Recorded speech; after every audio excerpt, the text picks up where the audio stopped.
அடர்ந்த காடு. அந்த அடர்ந்த காட்டுக்குள்ள ரவி ருக்மணிய கூட்டிட்டு வரான்.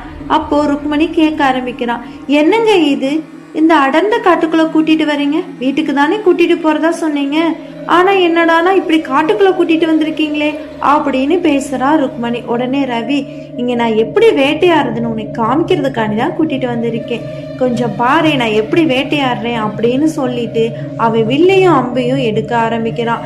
அப்போ அவனுக்கு முன்னாடி ஒரு மான் வருது. அந்த மான் வந்த கொஞ்ச நேரத்திலே மேகமெல்லாம் கருத்து அந்த இடமே பயங்கரமான இடமா மாறுது.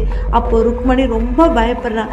என்னமோ தப்பா நடக்க போகுதுன்னு நினைக்கிறீங்க, இடமே வேற மாதிரி மாறுது, வாங்க வீட்டுக்கு போயிடலாம் அப்படின்னு ருக்மணி சொல்றான். ஆனா ரவி, அடது காடுமா, அதனாலதான் இப்படி இருக்கு, நான் அந்த மானை வேட்டையாடி கொண்டு வந்து உன்ட்ட காமிக்கிறேன் அப்படின்னு சொல்லிட்டு வில்லையும் அம்பையும் எடுத்துட்டு மானை துரத்தி போய்கிட்டு இருக்கானா ரவி. அப்போ மானு வேக வேகமா ஓடுது. இவனும் அதை துரத்திக்கிட்டு பின்னாடியே போனதுல அது ஒரு மாய கண்ணாடிக்குள்ள போயிருது. இது தெரியாம அவனும் உள்ள போயிடுறான். உள்ள போனதுக்கு அப்புறம் தான் தெரியுது தான் ஒரு மாய உலகத்துல மாட்டிக்கிட்டத. அங்க அப்படியே நெருப்பு ஜுவாலைகள் எரிஞ்சுக்கிட்டு இருக்கிறத பார்த்துக்கிட்டு இருக்கான். அப்போ திடீர்னு அங்க ஒரு உருவம் வருது. அந்த உருவத்தை எங்கேயோ பார்த்துருக்கோம் அப்படின்னு நினைச்சு பார்த்துக்கிட்டு இருக்கா ரவி.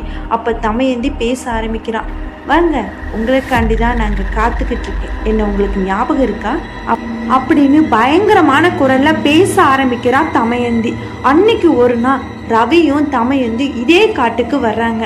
அப்போ தமையந்தி கேட்க ஆரம்பிக்கிறான், என்னங்க என்னை கல்யாணம் பண்ணிக்கிறேன்னு சொல்லிட்டு இந்த காட்டுக்குள்ள கூட்டிட்டு வந்திருக்கீங்க, எனக்கு ரொம்ப பயமா இருக்குங்க, வாங்க வீட்டுக்கு போலாம் அப்படின்னு தமையந்தி கேட்கிறா. அப்போ ரவி, உன்னை கல்யாணம் பண்ணிக்கிறதுக்கு தான் இந்த காட்டுக்கு கூட்டிட்டு வந்தேன்னு நினைக்கிறியா அப்படின்னு பயங்கரமா ரவி சிரிக்க ஆரம்பிக்கிறான். இதை பார்த்துட்டு தமையந்தி பயப்பட ஆரம்பிக்கிறான். என்னங்க நீங்க தானே சொன்னீங்க நீங்க தான் என்னோட உயிர் அப்படின்னு அவ சொல்ல ஆரம்பிக்கிறான்.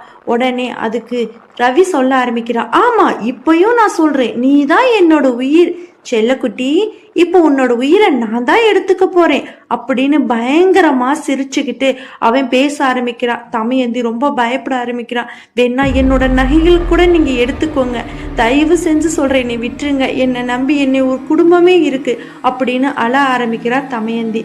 ஆனா ரவியோ பயங்கரமா சிரிச்சுட்டு தன்னோட வில்லையும் அம்பையும் எடுத்து தமையந்தி மேல ஏவறான்.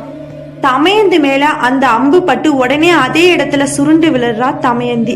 உன்ன மாதிரி நான் எத்தனை பொண்ணுங்களை இதே காட்டுக்குள்ள நான் கொன்னு புதைச்சிருக்கேன் அப்படின்னு சொல்லிட்டு பயங்கரமா சிரிக்க ஆரம்பிக்கிறான் ரவி. ஆனா அவ பாவம், இவனை நம்பி வந்த ஒரு கொடுமைக்கு அதே இடத்துல மரணத்தை தழுவுறா தமையந்தி. உடனே ரவி, உன்ன மாதிரி எத்தனை பொண்ணுங்களை நான் பார்த்திருப்பேன் அப்படின்னு வில்லத்தனமா சிரிச்சுட்டு அந்த இடத்த விட்டு போறான். இது எல்லாத்தையுமே அவ சொல்லி முடிக்கிறா தமையந்தி. இப்ப ஞாபகத்துக்கு வருதா உங்களுக்கு? இப்ப வாங்க, இது என்னோட இடம், நான் இறந்ததுக்கு அப்புறம் இதே ரணகலத்திலையும் இதே நரகத்திலையும் தான் நான் வாழ்ந்துகிட்டு இருக்கேன், உங்களுக்காண்டி தான் நான் காத்துக்கிட்டு இருக்கேன். மான் மாதிரி என்னை வேட்டையாடினீங்கல்ல, அதான் மானா உருவெடுத்து நான் உங்களை வேட்டையாடுறதுக்காண்டி வந்தேன், எப்படி இருக்கு இந்த நரகம் உங்களுக்கு அப்படின்னு சொல்ல ஆரம்பிக்கிறா தமையந்தி. தான் செஞ்ச தப்ப உணர்ந்த ரவி, என்னை விட்டு என்னை நம்பி அங்க ஒரு குடும்பம் இருக்கு அப்படின்னு கெஞ்ச ஆரம்பிக்கிறான். அதுக்கு தமையந்தி, நானும் இப்படித்தானே அன்னைக்கு கெஞ்சினேன், அன்னைக்கு விட்டியா என்னைய, அதான் உன்னை இந்த நரகத்துக்குள்ள கூட்டிட்டு வந்திருக்கேன். ஒவ்வொரு நாளும் பணத்துக்காண்டி எத்தனையோ பொண்ணுங்களை கொலை பண்ணல, இப்போ பணத்தையே தின்னு இங்க உயிர் வாழ போற, ஒவ்வொரு நாளும் உயிரோட நரகத்தை அனுபவிக்க போற அப்படின்னு சொல்லி பயங்கரமா சிரிக்க ஆரம்பிக்கிறா தமையந்தி. தன்னோட தவற நினைச்சு ஒவ்வொரு நாளும் அதே நரகத்துக்குள்ள வாடி வதங்குறான் ரவி. இதுல இருந்து நம்மளுக்கு இனிமேல் விடுதலை இல்லை அப்படின்னு நினைச்சு ஒவ்வொரு நாளும் அழ ஆரம்பிக்கிறான். ரவி வராதனால ருக்மணி ரவி நம்மளை ஏமாத்திட்டான் அப்படின்னு நினைச்சு தன்னோட குடும்பத்துக்கிட்ட போய் சேர்ந்துடுறான். அவ சந்தோஷமா இருக்கா. ரவி ஒவ்வொரு நாளும் நரகத்தை அனுபவிச்சுட்டு இருக்கான். ஓகே ஃப்ரெண்ட்ஸ், இந்த கதை உங்களுக்கு பிடிச்சிருக்கு நான் நம்புறேன். மறக்காம லைக் பண்ணி சப்ஸ்கிரைப் பண்ணுங்க. அடுத்த வீடியோவில் உங்களை நான் சந்திக்கிறேன்.